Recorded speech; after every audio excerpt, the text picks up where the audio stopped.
consciência nítida e nem mais ou menos de que aquilo, porque quando a gente descobre um problema dentro da gente, seja físico, seja de ordem mental, a gente tem até uma consciência, não, eu vou passar, Deus vai me ajudar. Já é uma coisa intuitiva de que praticamente você sabe que tem que passar aquilo, né? E sem poucos, mas muitos ainda se revoltam. Mas a maioria não, o tratamento vai dar certo. Então a pessoa, ela mesma passa procurando fazer daquilo tudo melhor. Isso é importante para nós, né? E ele realmente, até como ele desencarna em 1460, ele coloca em um fervilhão de, vamos dizer assim, de ideias, além de colocar a escola de Sagres ali, que iria realmente colocar mapas, falando que poderia sim existir outras terras, e isso entusiasmou por demais o povo da época. Entusiasmou, deu uma febre no povo, porque eles já conheciam, vamos dizer assim, o caminho das Índias. E eles queriam sempre, através do caminho das Índias, às vezes ou encurtá-lo, ou torná-lo melhor, porque tinha lá o Cabo das Tormentas, muitas embarcações ali se perdiam. Então o povo realmente, parece que eles tinham essa ânsia de saber, de conhecer, e quem traz esses mapas, diretrizes do oceano, é justamente o nosso infante, que era o Elio reencarnado. Aí ele desencarna. Ele desencarna, é recebido por Jesus, e já em 1400, né, em 94, aí ele chega e fala, olha, pode ser que vá dar tudo certo, né, mas tem muitos, vamos dizer assim, muitos interesses. Ele ficou tenebroso, ele ficou assim, com receio de que só aquela descoberta seria assim de uma forma tranquila. Ele percebeu, pelo que estava aquele movimento na Europa daquela época, eram interesses muito egoístas. Então ele falou, olha, será que tudo vai dar certo? Aí Jesus bate nas costas dele e falou, fica tranquilo, meu filho. Estamos com o projeto em pé e doravante, quem vai realmente governar e dar todo o aparato de segurança e dirigir todos aqueles que para cá eu estou transplantando a árvore do meu evangelho, inclusive Elio foi um deles. Então, você fica tranquilo. E aí, nessa hora, ele chama Ismael. Já chegaram aí também? Quando ele chama Ismael, é lindo, né? Nesse século, né, princípio do século XV, começam as grandes navegações. Isso. Mas aí já não é mais o Elio. O Elio já foi para um outro trabalho. E aí ele convoca Ismael para comandar tudo aquilo lá. E realmente, bem lembrado, nessa época, vejam vocês, século XV, nós estamos lá com o nosso imperador Napoleão, que tinha nascido realmente com, vamos dizer assim, com outros objetivos de apaziguar, de colocar a paz naquele trecho, né? Porque a França se destacava. O que aconteceu? Ele só queria terras. Ele ia desbancando os reis daqueles países e ia se apossando. E ele faz isso com a Espanha. Portugal pega e fala, vejam vocês, Portugal ali quietinho, aquele país piquititinho lá daquela península, né, daquela voltinha ali da Europa. Aí vejam vocês, muita gente fala que D. João era um bonachão. Nós estudamos isso na história. e deu uma imagem de D. João muito triste para nós, como se ele fosse uma marionete. Mas ele era um estrategista, gente. Nossa, eu estou lendo outras coisas sobre essa vinda de D. João, aliás, de... Ai, não, eu pulei. Ai, pelo amor de Deus. Isso daí é século XV. Bom, tudo bem. Aí, isso mesmo. Não tinha nada de Napoleão ainda, não. Vamos fazer... Você não grava isso daqui, não põe no grupo, não. Viu? Porque é bastante pra gente, né? Aí começam as navegações, né, tal. Descoberta da América. Primeiro descobriu a América do Norte, isso mesmo. E depois vem a caravana de Pedro Álvares Cabral, que também é judeu, viu, gente? Todos esses grandes que foram vindo, Ismael estava por detrás de tudo para que realmente para cá se transportasse ou se transplantasse a árvore de Jesus evangélica, né? E aí Pedro Álvares Cabral vem com os degredados. Então era o povo mais pobre da Europa, mas muito trabalhador, que ninguém pode negar, era trabalhador. Tanto é que foram eles que realmente incentivaram todas esse desbravar dos oceanos. E aí chega o Pedro Álvares Cabral com os degredados, jesuítas, tal, que nós sabemos. Ele ali ancora em Porto Seguro, promove um tipo de um reconhecimento da terra, porque tinham que escrever para o nosso rei, né, D. Manuel. E aí fazem lá uma turnê de uns meses aqui no Brasil e vão retornar para Portugal para levar todas aquelas instruções, o que eles viram, como é que estava. Tanto é que aquela famosa carta de Pero Vaz de Caminha, onde ele fala que tudo que aqui se planta se dá. Ele coloca isso, né? Vejam vocês. Pero Vaz era o escrivão. Era o escrivão, E aí tinham 2 degredados que não se conformavam por terem vindo de uma forma tão abrupta, porque eles tinham sido condenados lá em Portugal. E um deles, principalmente, ele coloca ali, deixa eu ver se está aqui o nome dele. Ele realmente fala assim, ele é Afonso Ribeiro. Esse Afonso Ribeiro, ele não se conformava de ter deixado a família, deixado aquelas terras lindas de Portugal que ele amava, por uma injustiça. Ele tinha se sentido traído naquele julgamento. Mas mandaram embora, quer dizer, um exílio, e ele vem. Mas quando a frota vai voltar, o que ele faz? Ele, num desespero tão assim, imenso, ele pega uma dessas canoinhas dos índios, né, que é um tipo de uma madeira assim, só oca assim.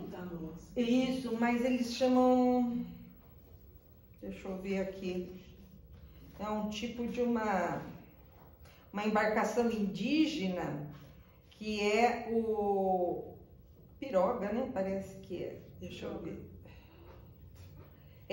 E aí, em tronco de árvore, um tipo de uma canoa. Aí ele pega essa canoa e adentra o mar, sozinho. Querendo, para seguir aquela embarcação que ele via que estava sumindo muito rápido das suas vistas. E ele ali, sem nada. Eles foram deixados nas praias. Foram deixados.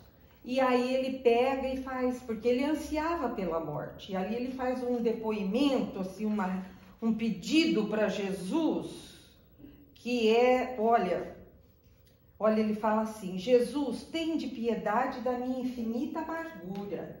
Enviai a morte ao meu espírito desterrado. Sou inocente, Senhor, e padeço a tirania da injustiça dos homens.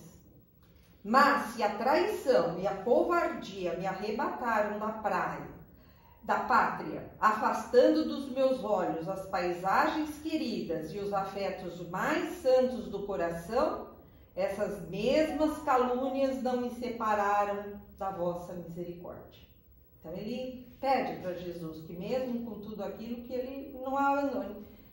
De repente, um vento volta com essa canoinha para a praia e as ondas querendo levá-la para o mar aberto e ela...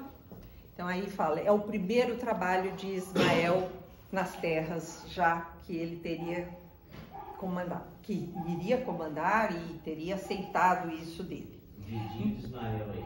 Hã? Dedinho de Ismael. O dedinho dele. E é interessante, gente, que nesse convite, quando Jesus o convida para estar aqui no Brasil como, vamos dizer assim, o seu diretor, diretamente ligado ao Cristo, ele dá para Ismael uma flâmula escrito Deus, Cristo, caridade. E Ismael recebe aquilo e realmente a partir daí ele vai realmente buscar fazer tudo que estava ali. Naqueles longínquos 1500 já se ouviam no Brasil os ecos acariciadores do Sermão da Montanha. Então veja, aquele povo degradado, aquele povo que foi realmente tirado dos seus mais, vamos dizer assim, queridos, né? Dos seus mais queridos, abandonado a pátria daquele jeito, sejam os tripulantes que vieram ali no serviço, a tripulação, como o escrivão, alguns jesuítas que já vieram, então, mas vieram muitos que depois não tiveram condições nem de voltar, mesmo sem ser degredados. E essa nostalgia, essa saudade, torná-los, foi como se fosse uma molduração também, aquele espírito para o sacrifício. Vejam, não foi fácil toda essa história.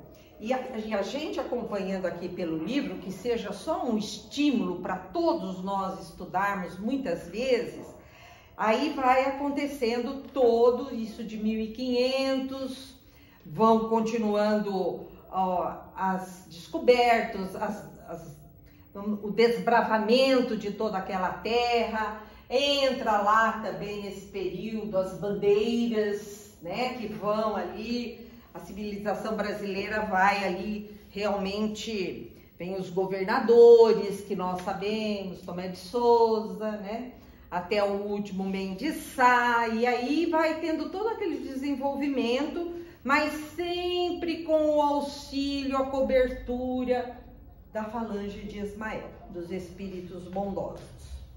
Temos a invasão holandesa, que conseguimos, com aqui os brasileiros já lutando ali para que aquilo realmente não acontecesse. E vamos lá.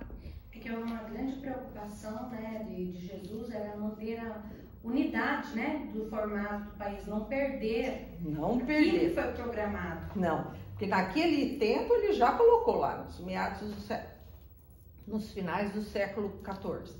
E ali nem a gente não se conhecia ainda, né? Porque depois teve a América a dominação espanhola, porque estava dividido assim, toda essa América do Sul, Espanha e Portugal. Portugal ficava aqui com esse leste e a Espanha com toda a parte que vai dar para o Pacífico. E através de todo aquele trabalho, esses bandeirantes, gente, que sofrimento os bandeirantes, né? Homens decididos e foram corajosos, meu Deus, aqueles enfrentaram as onças mesmo, né? E ainda tem vemos agora em algumas reportagens que eles foram, vamos dizer assim, radicais demais, né? Lembra quando puseram fogo na imagem do Borba Gato? Uma homenagem tão linda, um desbravador maravilhoso, e é como se a gente quisesse inutilizar a história. Isso daí é muito triste para nós, né? Então eu valorizo demais todos eles que aqui chegaram, né? Então aí já estamos no século 17, Revolução Francesa, e começando ali aquele domínio, né, que vai querendo mais terras em detrimento dos que estão morrendo pelo caminho. E acontece então aquela valorização que através dos estudos a gente vai dar para o nosso D. João VI. Que Portugal estava ali, na iminência da França, de Napoleão, realmente, isso por volta de 1800, isso. E aí ele pega... 1808. 1808, quando Napoleão decidiu invadir Portugal e a família real veio aportar. Mas ele já estava sabendo... Já vinha desde 1800, sim, aquela pressão, porque já estava chegando, a Espanha foi tomada. Então, isso daí, Portugal lá, quietinho, porque ele estava esperando o ponto certo para ele fazer aquilo. Porque ele queria, gente, que a hora que ele estivesse em alto mar, que nenhum tiro de canhão atingisse as suas caravelas, as suas embarcações, ele ainda pudesse ver os franceses e Napoleão ali estarrecido, porque a coroa tinha se transladado para o Brasil. Olha, achei genial. Isto é coisa de estrategista, gente. Eu achei divino. Aí realmente acontece isso. Aí Portugal, os franceses estão chegando e lá no porto, né? Eles vêm em alto mar já e ainda são, D. João pede para a tripulação abanar um lenço branco. Essa história está naquele Brasil Paralelo. Alguém já ouviu? Já. Então, olha, gente, vale a pena, porque está tudo documentado. Não é assim uma reportagem aleatória, não. É muito boa. E D. João VI chega com toda a corte, né? A sua mãe, a Dona Maria, a sua esposa, a Dona Carlota Joaquina e tudo mais, e a corte fica. Tudo bem. Com isso, o que ele fez? Ele foi um dos primeiros batalhadores para que o Brasil chegasse a 1822 e se libertasse mesmo, proclamasse a independência. Poucas pessoas sabem, com a bendita invasão de Napoleão, bendita, porque começaram as primeiras pronúncias, né, de progresso, a fundação do Banco do Brasil, Jardim Botânico, a abertura dos portos, né? A ferrovia, a estação Dom Pedro II. Então, vejam todos isso. Não, isso daí é no Dom Pedro II. Então, vamos lá. Então, mas muitas coisas ali acontecem, como ela colocou bem, e isso deu para o país uma situação, ou para a nossa colônia, deu uma situação de estabilidade muito grande. E todo mundo gostava de D. João. Ele era um bonachão no sentido de que na hora que ele chegou aqui no Brasil, ele se identificou com todo mundo. Tanto é que os empregados, que seriam os escravos, que já há tanto tempo já vinham sendo trazidos da África, eles realmente foram dados para o D. João, para a corte lá, para que servisse de escravos para ele. O que ele fez? Ele alforriou todos. Não, aqui trabalham empregados. Veja, a Dona Carlota Joaquina, a nossa rainha lá, ela queria morrer para ficar aqui no Brasil. E ela não queria de jeito nenhum permanecer aqui, né? Mas D. João não, ele andava no meio do povo, ele realmente estava bem ali com todos e o povo gostava dele. Sabia que ele estando aqui, o Brasil se tornou um reino. Tanto é que, e dali uns anos, ele proclama o Reino Unido. Nós entramos num outro estágio da nossa política, que era Reino Unido. E era Reino Unido de Brasil, Portugal e Algarves, né? Que fala lá. Então, o brasileiro que nascia aqui não era brasileiro, era português de além-mar. E o português que nascia em Portugal era Portugal de Portugal mesmo. Então, nós não tínhamos a brasilidade, ainda não estava definida, enquanto estava Reino Unido. Aí acontece aquele problema, a sua mãe morre e ele, Dom João, é forçado. Ele não queria ir para Portugal, voltar, mas ele é obrigado a ir para Portugal e realmente ele vai com muita tristeza no coração e a Carlota Joaquina batendo o seu sapato para tirar até a poeira. Ela não queria levar nem a poeira. Bom, aí o que acontece? Para ir para Portugal, ele deixa o seu filho, que era o Dom Pedro I, né?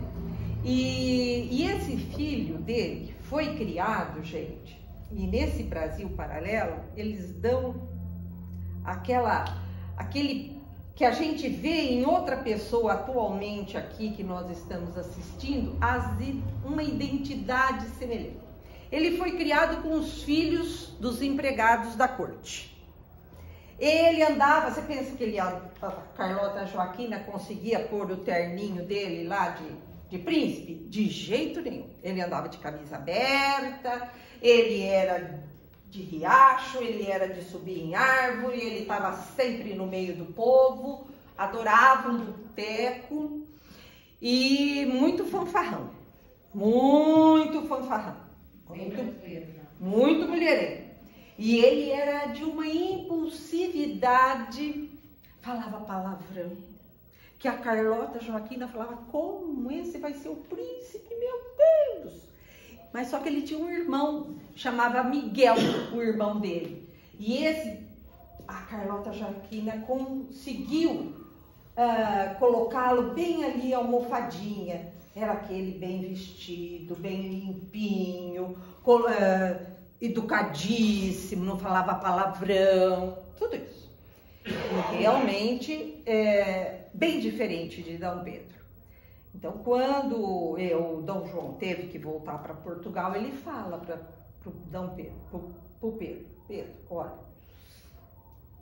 quando você vir que a situação vai ficar muito difícil para você ainda permanecer sobre os laços de Portugal, você seja sempre fiel a mim, mas não deixe que nenhum forasteiro tome o seu lugar.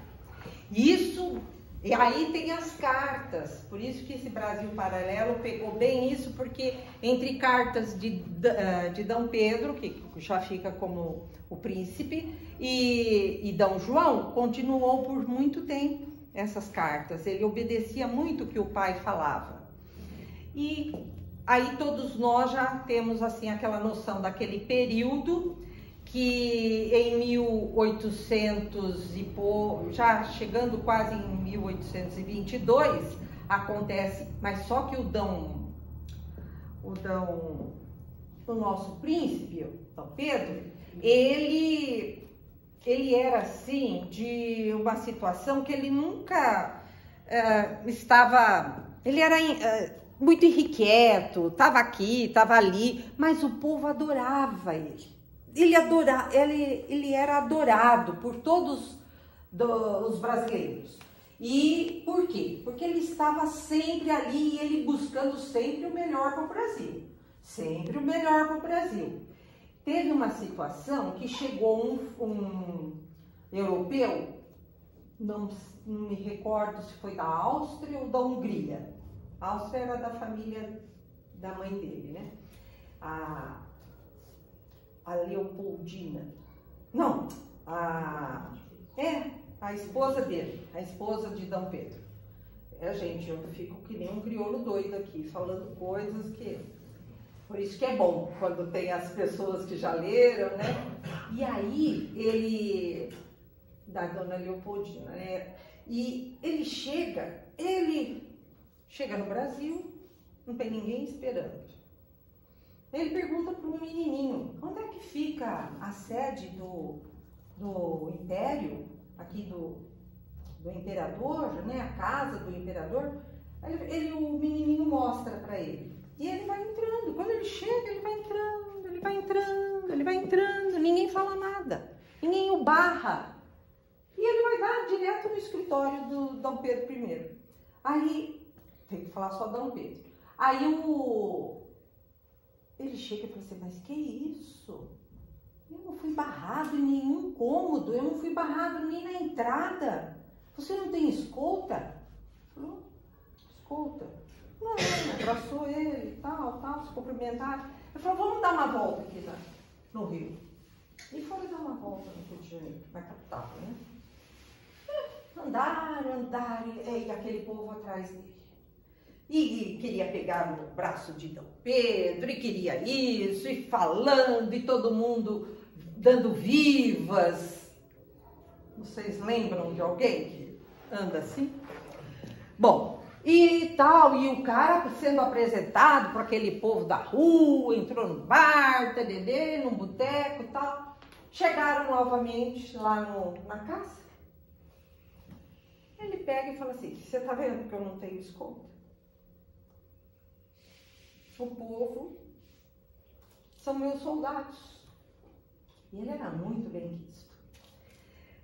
Mas ele era assim, muito impulsivo também, né? A Constituinte, bom, isso é antes. Aí ele proclama a independência, vocês sabem que através da Leopoldina e do nosso Andrade Silva, né? Que realmente era um português ali maravilhoso. Ele tinha participado da Revolução Francesa, isso daí foi muito bom, porque ele era conservador. Ele viu que tudo aquilo que aconteceu na Revolução Francesa, o povo ficou muito árido, que as coisas não foram para a conservação. Você veja, os próprios jacobinos que tinham colocado a tal da guilhotina, eles mesmos foram guilhotinados.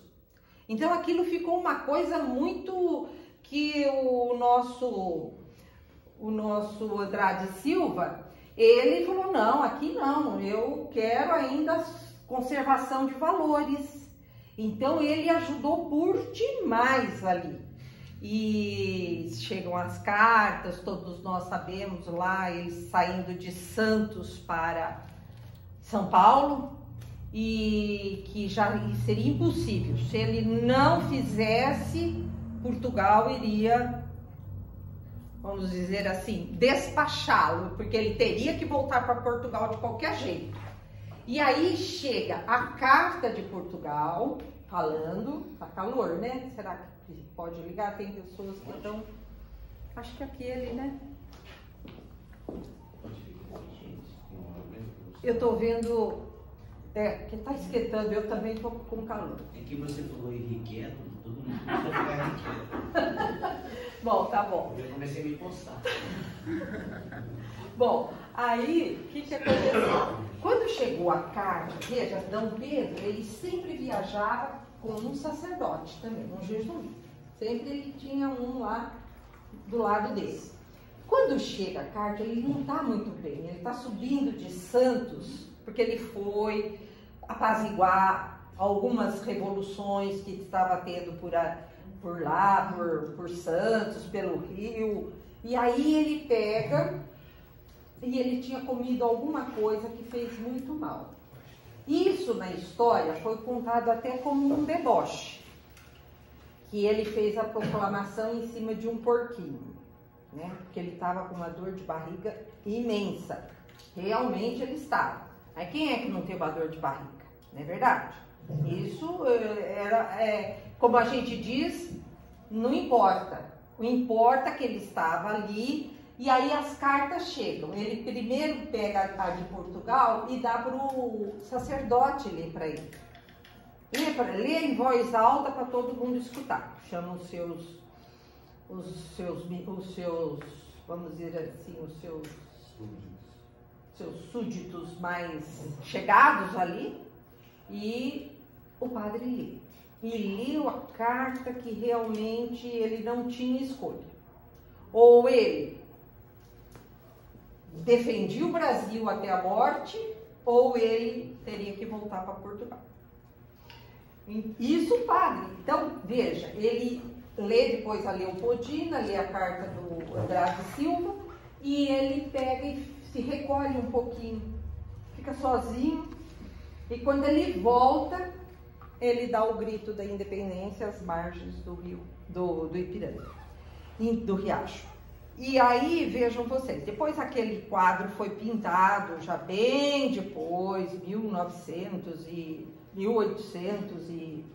não sei se foi 34, 36, mas aí esse quadro já colocaram ele num cavalo, tudo, mas a história foi meio diferente. E isso contado por alguns professores lá atrás. Eu nem escutei essa história do meu professor, mas eu sei que teve e muitas pessoas confirmaram. Eles, não sei se foi obra de brasileiro mesmo, mas o brasileiro ele sempre tira um sarro, né, das coisas. Né, colocaram o D. João como se fosse um bonachão, que punha a coxa de frango no bolso da calça, vivia sempre de camisa assim aberta, com aquela barriga. Então, eles debocharam. Eu já vejo isso como uma infiltração das trevas, sabe? Quando quer debochar de uma coisa para sempre ridicularizar. Esse é o meu modo de pensar. Mas não vi brincadeira ali não, sabe? E eu sei que aconteceu assim, e ali ele proclama, e quando ele realmente já está se preparando para ir embora, ele fala que o corpo dele, ele gostaria que os seus restos mortais ficassem naquele lugar que ele tinha proclamado a independência do Brasil, em 1822. Estamos fazendo 200 anos dessa independência, que traz para o nosso coração um orgulho imenso de ver que tudo que estava e aconteceu e programado foi tudo pela espiritualidade, ó, há muito tempo atrás. E eles lutaram, vamos dizer, as forças da espiritualidade, essas correntes de valorosos emissários do Cristo, lutaram bravamente com as trevas. Então, quando se coloca que nós estamos numa guerra espiritual do bem e do mal, eu compreendo perfeitamente, porque eles tiveram tantos entraves, tantos, vai, volta, mas conseguiu. Aí D. Pedro volta lá, porque morre o seu pai, D. João, ele tem que voltar para o Brasil, não tinha jeito. Não tinha jeito. Ele volta para Portugal e aí o que acontece? Ele deixa o nosso D. Pedro II, Pedro de Alcântara, sob a guarda do nosso Andrade Silva, era o tutor dele, que educou ele maravilhosamente bem. E aí ele volta, e por que ele volta? Ele não volta só porque o D. João faleceu. Ele volta porque ele tinha abdicado o trono dele lá em Portugal para a filha dele, Maria Amélia, filha de D. Pedro I. E aí, lembra que teve o dia do fico, aí ele abdica o trono, porque D. João VI tinha morrido. E aí ele abdica o trono para ela e deixa o tutor dela, o irmão Miguel. Lembra do irmão Miguel? Então, o irmão Miguel ficou o tutor dela. Isso mesmo. Aí ele tem o dia do fico, que ele tinha que voltar para Portugal, mas aí ele abdica o trono e tal, fica no Brasil. Mas em 31 ficou insustentável a situação dele aqui, em 1831. Por quê? Porque esse Miguel quis passar a perninha menininha lá, Maria Amélia, e queria pegar o trono para ele. Então ele volta justamente para brigar e lutar para que a filha continuasse como princesa, né? Regente. Ela. E realmente ele volta, ele briga com o irmão, vence a batalha e realmente fica tudo normal. Aí ele morre em 34, ele não vive muito, Dom Pedro, tinha muitas doenças e ele morre e realmente ele coloca que o coração dele deveria, um desejo dele, que ficasse em Portugal, no Porto. Tanto é que foi colocado lá numa igreja na Lapa. O coração dele ficou guardado lá até vir assim, trouxeram para o Brasil só para homenagear esse 22, esse dia 7 de setembro.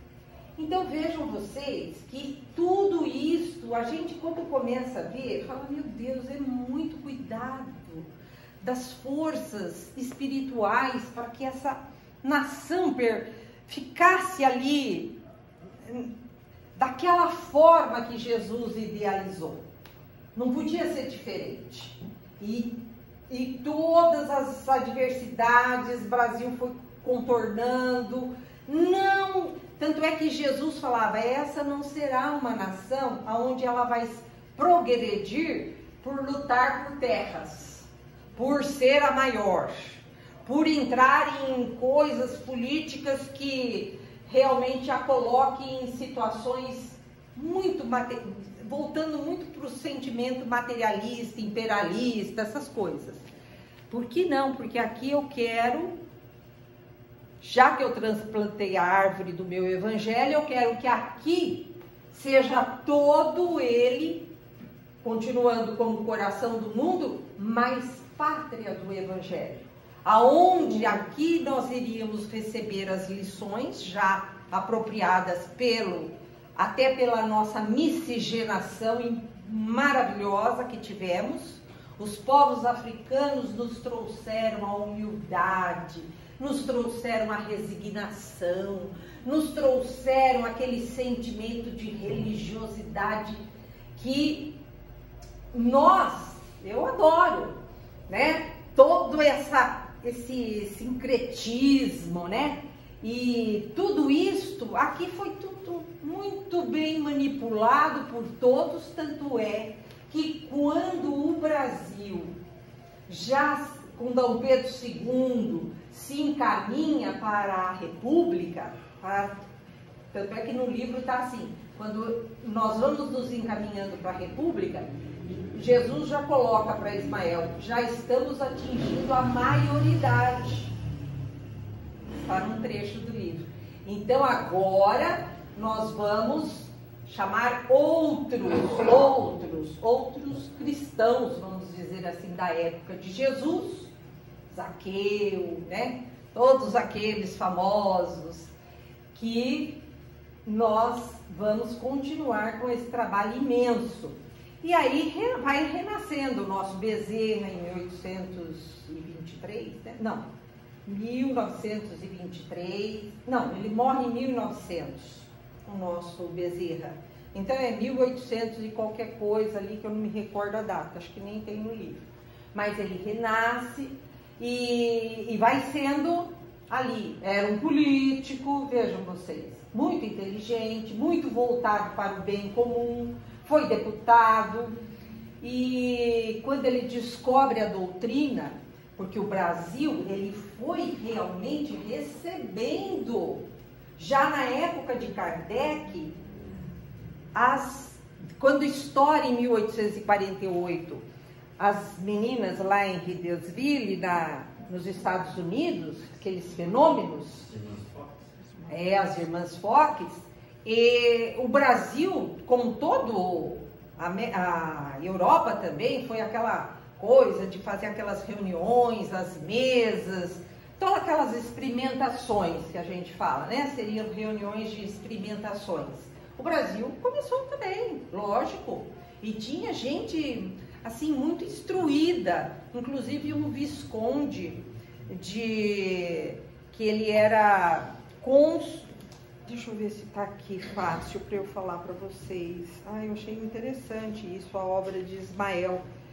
O Marquês de Olinda, que era o Visconde de Uberaba, ele começou a se interessar muito por isso. Era uma pessoa foi uma febre de experimentações, isso em volta de 1853. Em Salvador, esses núcleos de experimentação também existiam em idênticas circunstâncias. Nossa, já é 9 horas. Então, deixa eu só falar rapidamente aqui. As pessoas estão cansando, né? Lógico. E aí, esses grupos começam a se formar e justamente em 1865, o Dr. Luiz Olímpio Teles de Menezes, com alguns colegas, replicava pelo Diário da Bahia, isso daqui eu recordei assim, falei, meu Deus, há um artigo irônico de um cientista francês desfavorável ao espiritismo. Vejam vocês. As publicações brasileiras não passaram despercebidas ao nosso próprio Allan Kardec, que delas teve conhecimento com a mais justa admiração e satisfação íntima. Então Kardec já ficou satisfeito de ver que aqui nós estávamos, tinha um núcleo. Mal sabia ele que depois ele viria no século XX para cá. E aí ele mantém correspondências com esses grupos. Aí nós já estamos com o nosso... E surge logo em seguida, 1869, quando Kardec falece, surge um jornal que chamava O Eco de Além Túmulo. Então vejam vocês como o brasileiro estava ligado. Enquanto lá foi se dispersando os movimentos espiritualistas e espiritistas, vamos dizer assim, aqui foi vindo todos. Muitos franceses vieram para cá e continuaram toda aquela obra. Bom, eu acredito que aí com o Bezerra, né, esses núcleos foram sendo um dos primeiros grupos assim de reuniões espíritas, tipo uma casa. Ele nasce com o nome de Confúcio, que era pessoas ali muito influentes no Rio, mas logo as trevas conseguem apagar, por causa que a igreja colocava assim aquele problema da excomunhão muito forte, né? E a pessoa ficava impossibilitada de tudo, mas acabava, dali 3 anos nascia com outro nome, e Ismael jamais deixando de lado, até que nasce a casa de Ismael. Bezerra chega a ser diretor-presidente várias vezes. Ele também fazia se comunicava no O País, com o pseudônimo de Marx, e com isso ele ia doutrinando toda aquela população no sentido de dar as instruções, vejam vocês. E ele assume todo o projeto de Ismael e realmente nós sabemos que inúmeras casas, instituições, escolas, nós temos com o nome de Bezerra de Menezes, né? Que foi o médico dos pobres. Gente, o livro é maravilhoso, convido todos a lerem. Bezerra desprendeu-se do orbe, tendo consolidado a sua missão para que a obra de Ismael pudesse ser livremente cultivada no século XX. Quer dizer, já nós não temos que subir no telhado quando vem a polícia, porque os espíritas sofreram muitas perseguições. E o nosso Bezerra, através de Divaldo, e naquele livro... Não só no telhado, mas a gente se tranca na biblioteca. Já é melhor, né? Melhor para estudar. Melhor. Mas tudo bem, graças a Deus. Não temos mais... Ser espírita hoje é fácil. Vixe, muito fácil. Vocês lendo o livro, vocês vão ver as perseguições e como Ismael atento a tudo. E nós... Aqui eu ia colocar... eu estava falando da casa de Ismael. E Bezerra, que nasce, quando ele estava no Rio, ele morre muito pobre. Tanto é que ele ajudava por demais. Os milagres que através das mãos dele se consolidaram ali na frente das pessoas foram impressionantes. A história de Bezerra é maravilhosa também. E o que eu acho assim importantíssimo para todos nós é esse orgulho de ser brasileiro, porque nós não estamos por um acaso aqui. Se alguém falasse, ah, que isso, Brasil, só podia ser no Brasil. Hoje eu fico brava, sabe? Porque eu falo, meu Deus, é que a pessoa não sabe. Eles não têm esse conhecimento, mas eu fico brava comigo. É que modificaram a história, né? Modificaram. Tudo, né? A história que nós estudamos não é nada daquilo lá. Tanto é que eu contei muito de D. João VI, que eu achei maravilhoso o que esse homem fez. Achei maravilhoso, ele foi estrategista. E a história de D. Pedro, então, separado, vocês vão adorar também. Inclusive da Princesa Isabel, né? O livro cita. Nossa, né? Princesa E traz Isabel. a missão espiritual dela em relação aos negros, né? Então. Porque o que a história está trazendo atualmente, querendo destruir a figura espiritual dela, o papel na nossa sociedade. E o manto da Mãe Santíssima. Era tão simpatizante que ela escondia os negros num... Comprava, forreava. Comprava, forreava. Ela mantinha como é aquele lugar que os negros fugiam? Tipo de um quilombo, né? Quilombo. Tem um quilombo, que inclusive tem o nome de uma flor, se eu não me engano. Isso que mesmo. ela usava a Camélia. flor. Camélia, não era camélia? Não, ela usava uma flor, seria o símbolo dessa libertação.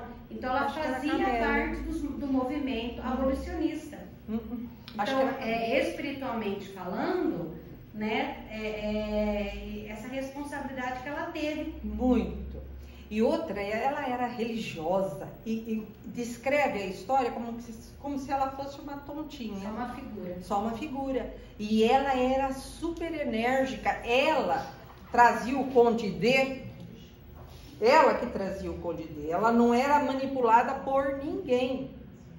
Ela herdou muito do pai dela. Então, digamos que para a época, né, ela foi assim uma feminista na íntegra. Não como hoje, né, que no caso está deturpado o feminismo, porque ela enfrentou o machismo da maioria ali, né? Você já imaginou ela proclamar ali a libertação dos escravos? Então, e o nosso imperador Dom Pedro II, ele realmente chega ali como o maior republicano. Ele encaminha todo o movimento. É traído pelos próprios que ele coloca ali. Mas ele já sabia que ele seria esquecido, exilado. Era a missão que realmente ele assumiu com Jesus. Ele foi o nosso Longinhos. Lembra do Longinhos? Que enfiou a espada em Jesus? E que quando o sangue misturado lá com aquela água que ele caiu sobre ele tem aquele começo da sua reformulação íntima. E quando falam mesmo que o sangue de Jesus tem poder, a palavra, o pensamento e o sangue, tudo tem poder. Meus amigos queridos... Mas faltou uma coisa. Falou.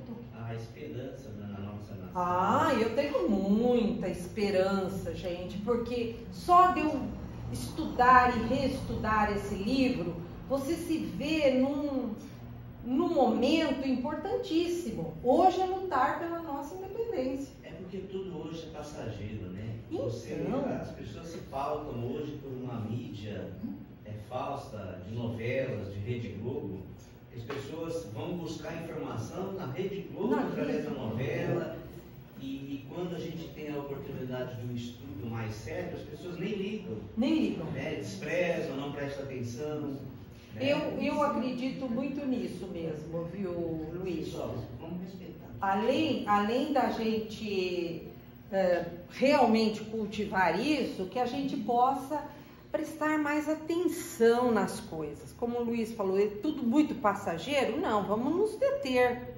Vamos realmente ver o que é importante para nós neste momento. E poder já a gente fazer essa separação do joio e do trigo. Porque eu acredito que hoje está fácil demais, né? Está fácil demais para a gente continuar com o que nós temos já conseguido. voltar com determinadas pessoas. Bom, não quero entrar em política aqui, mas é sempre importante a gente procurar se ver naquele próprio governante que a gente está escolhendo, porque o Brasil e o mundo está enfrentando um momento crucial. E todos nós sabemos que nós estamos na transição, que vai ser assim, ó, aceleradíssimo. As coisas são para ontem, nós estamos vendo. Quando você amanhece, está diferente. Essa turbulência tem mais alguns anos, né? Mas assim, que vai ser bem sentido mesmo. Bem sentido. Até 2026. Daí para frente começam, já dentro do próprio período da transição, começam a surgir novos caminhos, mas assim, que tá bem turbulento mesmo, seria até 2026, com muitas doenças. Outro dia eu li alguém falando, vi em algum lugar, que no momento nós estamos passando pelas dores do parto da transição. Da transição, isso mesmo. Eu também tenho ouvido isso, porque o próprio Chico já fez uma predição, né? Por volta de 2057, a gente adentra, não é que já na manhã de 1º de janeiro de 2057 vai estar tudo maravilhoso, não. Mas o bem já vai predominar sobre o mal, que é o contrário que nós estamos vendo, mas só que nós estamos vendo esse mal aqui, ó. É, porque é muita informação, entendeu? Né? Muito. E o problema é que esse mal que está borbulhando aqui, muita podridão, você tem que fazer um esforço imenso para você poder continuar. E nós vamos continuar. Os espíritos já estão reencarnando, esses que vão realmente nesse 57 anos aí, que, né, esses próximos 30 e pouco, gente, nós já estamos em 2022. Então, nesses 30 e pouco, pena que a gente não vai chegar lá, né? Eu vou ficar feliz da vida até quando for, para ver esse movimento, que é importante para nós. Mas as crianças estão vindo mais inteligentes, né? Tudo isso a gente está assistindo. O nosso Emmanuel já está reencarnado, né? Numa cidade aqui do interior, pode ser Garça. E do estado de São Paulo, pode ser Marília. Você poderia ficar um pouquinho mais? Eu posso, eu estou vendo que eu estou cansada. Gostaria de fazer perguntas para você. Ai, ótimo, gente, porque assim a gente vai relembrando muito desse livro. Esse livro vocês vão ler, vocês vão participar desses estudos. Olha, vocês vão parar cada página, gente, vocês vão, sabe, é maravilhoso. E se daqui a um tempo a gente reler, você fala, ai meu Deus, eu tinha esquecido isso. Principalmente essa parte também da nossa princesa, ela é maravilhosa. E nesse Brasil paralelo fala muito da princesa Isabel, inclusive a nossa padroeira, que é a Nossa Senhora Aparecida, da Conceição Aparecida, ela era padroeira de Portugal, viu, gente? Conceição Aparecida.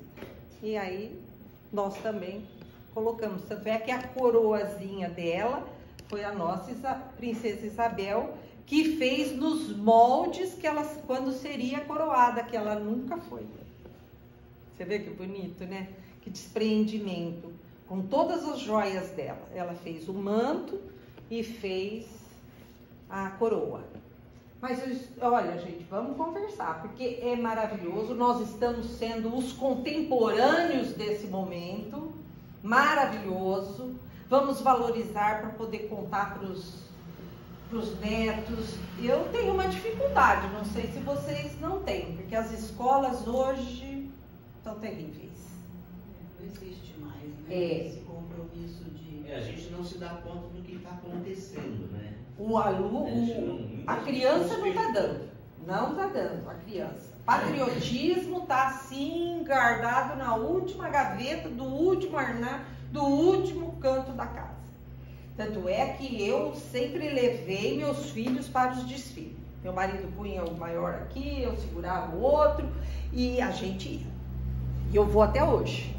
Fui sozinha, aí chegou meu marido, chegou meu filho, eu falei, vai buscar seu filho, meu filho. Vai buscar seu filho, olha que bonito. Aí eu peguei e tirei uma foto com um amiguinho dele. Aí meu filho mostrou para ele quis vir no registro. Eu falei, ai meu Deus, que pena. Eles não sabem nada da história do Brasil. Não. Essa criançada não sabe, gente. Os hinos, a bandeira. Não, tudo se perdeu. Nós não sabíamos decor? Decor! O hino da bandeira, o hino. Aí o hino da independência, que é tão lindo, né?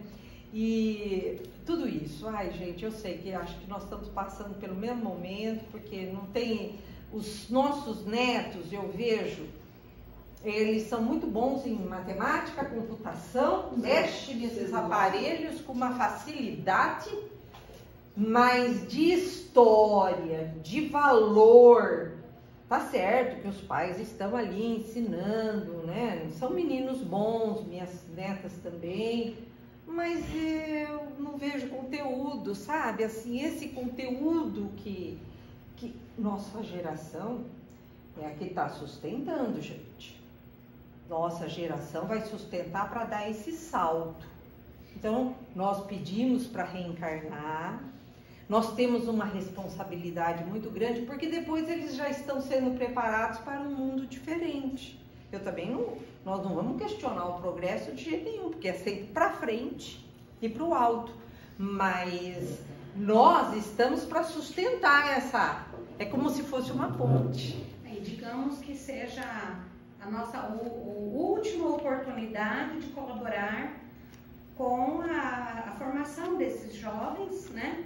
E a nossa própria ascensão espiritual. Lógico. O nosso compromisso com a Terra, né? Que nós assumimos a responsabilidade. Poderíamos ter escolhido outro país, mas escolhemos aqui. Então, existe uma responsabilidade dentro de cada um. Agora, digamos assim, vamos desencarnar. Será que na próxima etapa estaremos aptos para ficar aqui? Será que nós estaremos vibrando na mesma intensidade do nosso país, do nosso planeta? Será que nós seremos os mansos para herdar a terra? Então, será que nós seremos os verdadeiros herdeiros da terra? Ou nós seremos o joio? Ai, pelo amor de Deus. Ai, pelo amor de Deus. Mas essa é a derradeira encarnação nossa. Não, vamos fazer direitinho. Nós estamos fazendo direitinho. Inclusive, quando nós estávamos assim, bem no centro mesmo da pandemia, eu acredito que muitos jovens, vou falar porque minha filha, né, entrou em pânico com a pandemia. Então, ela nos questionava frequentemente na hora do evangelho por que ela teria que passar por isso, por tudo isso. Falei assim, por que não teríamos que passar por tudo isso? Né? Então eu devolvi a pergunta, falei assim, filha, você foi evangelizada dentro da doutrina, tem pais atuantes, você segue os preceitos da doutrina. Vamos analisar juntas, né, essa situação. Então, é a nossa derradeira oportunidade. Nós pedimos. Ou seja, ou a gente se emenda e segue realmente o que o Cristo nos ensinou, né? E façamos o melhor pela pátria, pela família, pela outra pessoa. Quando a gente fala família, a gente precisa entender que família não é só pai e mãe, são todas aquelas pessoas que se unem pelos laços do amor. É lógico, né? Sempre e o amor. Se nós formos pensar também em família, a família que nós vamos formar, a família universal. Lógico, tranquilo, muito bem. Eu acho que você vê como que a gente vai trocando. Isso daqui é realmente para ser assim, estudado junto. Estudado junto. Nós não tem condições de memorizar tudo, mas a gente fica com aquele. E como quando Jesus chama Longínquos para assumir a personalidade de D. Pedro II, ele fala, vai ser a última vez que você estará no mundo escuro, obscuro, ele cita. Se você cumprir a sua obrigação, com dor de cabeça. Não, estou pensando nisso tudo. Então, e aí ele fala isso. Então, nós também, como você bem disse, nós escolhemos, nós temos, e olha, médium, espírita. Depois desse, nós podemos estudar. Eu posso até me convocar aqui para estudar junto os mensageiros. Puxa vida, aquilo lá eu fui lendo junto, porque eu estava lendo. Ai, gente, são os médiuns falidos, que foram preparados para realmente assumir essa carga grande da mediunidade, valorizar, se comportar, se reformular dentro de tudo aquilo. Você falou em médiuns falidos? Falidos. Quando voltamos para a pátria, vimos que usamos o título de presidente para se promover. Vimos que usamos aquele título da mediunidade que estava sendo tão ostensiva, seja na vidência, ou seja na audiência, ou seja ali no passe, para se promover. Ah, eu quero tomar passe com ela. Ah, eu quero tomar passe com a fulana. E a pessoa não se aceitar aquilo. Você entendeu? Isto entram na pátria do espírito falidos. Tem um lugar lá que o André Luiz descreve, um tipo de um pavilhão de 1.700 espíritos deitados. Alguns nem aceitavam passe, acho que era só 400 aceitavam o passe. Pega os mensageiros. Outros, não sei quantos, só aceitavam a água fluida. Aí 2 ou 3 conseguiram levantar e ainda meio desnorteados. Olha a recuperação de um médium que não leva, ou então utilizou-se para ganho próprio. Os mensageiros? Os mensageiros, é o segundo livro. Pode reler que você vai falar assim, meu Deus, será que eu li isso daqui? Porque a gente já leu essa obra. Mas agora, nessa atuação, nós vamos nos cobrar. Cada vez mais. E outra, hein? A mediunidade, esse talento não foi nos dado para o bel prazer, né? Para ganhar dinheiro, né? E aqui vai citar também quando o Ismael começa a mandar os médiuns curadores. Está no auge o predestinado, que é o nosso Arigó. O filme, o predestinado. Então, quando eu li aqui, ele começa a mandar os médiuns curadores. Eu achei maravilhoso. Então, você vê que nada é por acaso. O próprio Arigó sabia que ele ia desencarnar e não ficaria muito. Foi um médico alemão, né? Trabalhou com um médico alemão. Vejam vocês, né?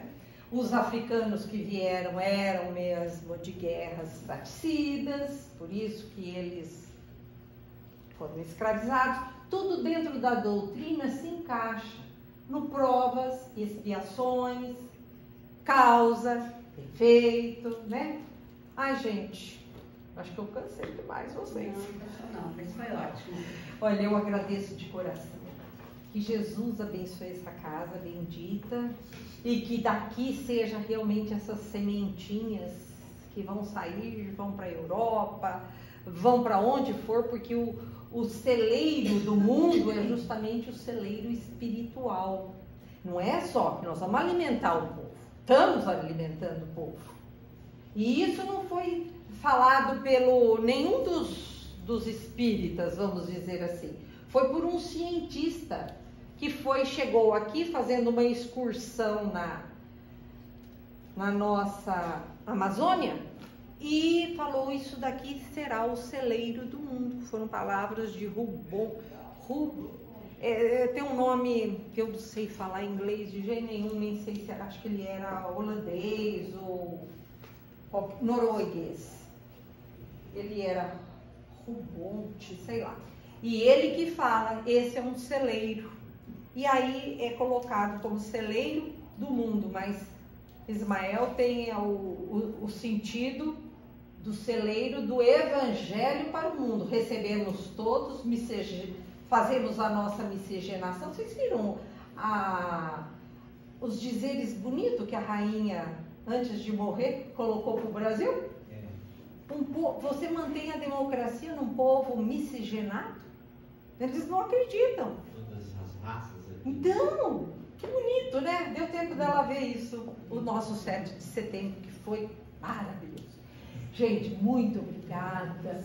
Me desculpem na minha essa crioula doida aqui que misturou, mas deu pra gente continuar o estudo. Então, eu só queria falar que só um vai ganhar o livro, mas dá para baixar o PDF do livro Brasil, Coração do Mundo, Pátria do Evangelho. E também, quem não tem paciência para ler, não consegue enxergar, né, no celular, tem no YouTube também narrado o livro. Tem. É só entrar no YouTube. Há muitas obras espíritas que você pode ouvir radionovela pelo YouTube. Você quer ouvir a obra? Entra no YouTube, digita o nome da obra, que geralmente tem lá. Olha, para ouvir. Você vai fazer o seu serviço. Aquele livrão Memórias de um Suicida tem por capítulos no YouTube. E esse livro tem a narração dele. E tem muitos palestrantes. Muito bonito. Ai, gente, vamos reler, vamos